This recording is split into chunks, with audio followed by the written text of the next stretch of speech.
অনেক মজার, বানানিও অনেক সহজ, চুলার কোনো ঝামেলা ওই নাইগা। কয়েক মিনিট হাতে থাকলে পাউরুটির এই কেক রেসিপিটা যে কেউ বানায় আলতে পারবো, যে কোনো ওকেশনে, যে কোনো সময়ে।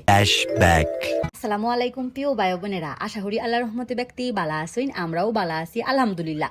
আজকে আমি গুলোকে পাউরুটির জন্মদিনের কেক বানাই দেখাম। সফট ক্রিমি চকলেটি এই কেক বানাইতে চুলার ঝামেলা হরুন লাগতো না। চুলার যাওয়া ছাড়াই আমরা এই কেকটা বানাই তার অনেক সহজেই। 2 কাপ হুইপ ক্রিম লয়ে লইছি, পরিমাণ মতো চিনি দিছি। চিনিটা কিন্তু অবশ্যই গুঁড়া হয়ে দিবেন, ব্লেন্ডারে বা ফাটার মধ্যে ফিসলে ওই দেখবেন যে পাউডার লসুন হয়ে গেছে গা।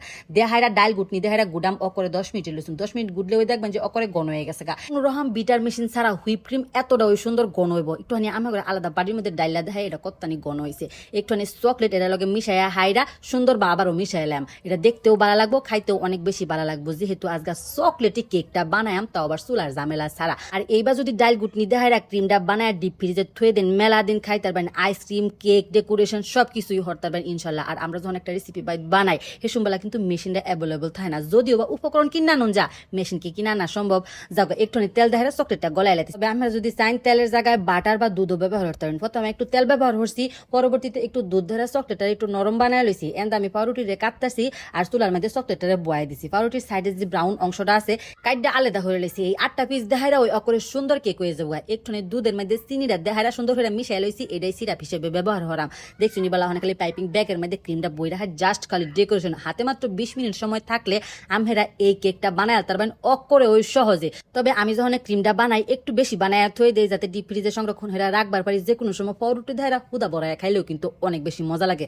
কাছের একটা থালির মধ্যে সুন্দর হয়ে ক্রিমটা দেহাইরা ওখানে জাস্ট খালি পাউরুটি বয়াই দিছি, কেকের লোচন হইরা। দেখছি নিবালা ওখানে খালি উপরে ধারে যে দুধ আর চিনি মিশাই থই দিছিলাম না সিরাপ, সেটা জাস্ট দিয়ে দিছি। চামিচের মধ্যে একটু চকলেট আছেন, এর লাগে একটু কালারটা অন্যরকম আইছে। ওছাড়া কিন্তু দুধ দই দিছি। ওখানে আবারও ক্রিমটা দেহাইরা জাস্ট খালি উপরে ধারা ফিনিশিং দাম। অনেক অনেক সহজ একটা রেসিপি। আমি সব সময় চেষ্টা করি আপনাগুলোকে সহজ সহজ রেসিপি শেয়ার হতে লাগে। আমার রেসিপি ফলো হইরা যারা বাচ্চারাই হরুন তারা অবশ্যই আমার ছবি তুল্লা ফাটাবেন, কারণ আমার অনেক অনেক বেশি ভালো লাগে। পরবর্তী ভিডিও বানানোর উৎসাহটাও কিন্তু আমি হেনতেই পাই। আমরা বালা বালা কমেন্ট হরুন, কেলা কইতে কমেন্ট হরতাছুন, এটাও কিন্তু কয়ে যান যে বিভিন্ন অঞ্চলের বিখ্যাত বিখ্যাত রেসিপি আমি এটারাই হরার চেষ্টা করি। আমার অঞ্চলের কোন বিখ্যাত একটা রেসিপি আছে অবশ্যই আমার ডিটেলসে কয়ে যাবেন, সেটাও চেষ্টা হরাম আমাগুলোকে সুন্দর বা পরিবেশন হরুনে লেগা। দেখছি নিবালা পরোটি আবারও দেহাইরা অকরে উপরে দেহারা দুধের সিরাপটা দিয়ে দিছি, আবারও ক্রিম দেহাইরা ওখানে খালি উপরে জাস্ট খালি চকলেটটা দিয়ে দেম। দুর্দান্ত দুর্দান্ত একটা রেসিপি। যে কোনো ওকেশনে, হলুদের অনুষ্ঠানে এইটা যদি বানাই তাকে সবাই পেট বইরা খাইবো। আর যদি মনে হন যে ভাই জন্মদিন থাকে, কোনো রকম কেকের ডেকোরেশন না থাকে, এই রেসিপিটা উপহার দেওয়া দেখুন যে অকরে কোনো অংশে কেকের চাইতে কম না। এই চকলেটের মধ্যে একটুখানি বাদাম দিয়ে দিলাম, বাদামটা দিলে এটা খাইতে আরো বেশি ভালো লাগে। বাদামটা কিন্তু বাজা হইয়াছিন। চকলেটটা দেহাইরা উপরে দেহারা লেপা দিছি, তেল দেওয়ার পরে কিন্তু চকলেটটা বাড়িয়েছেন। দুধ দেহারা কিন্তু আরেকটুখানি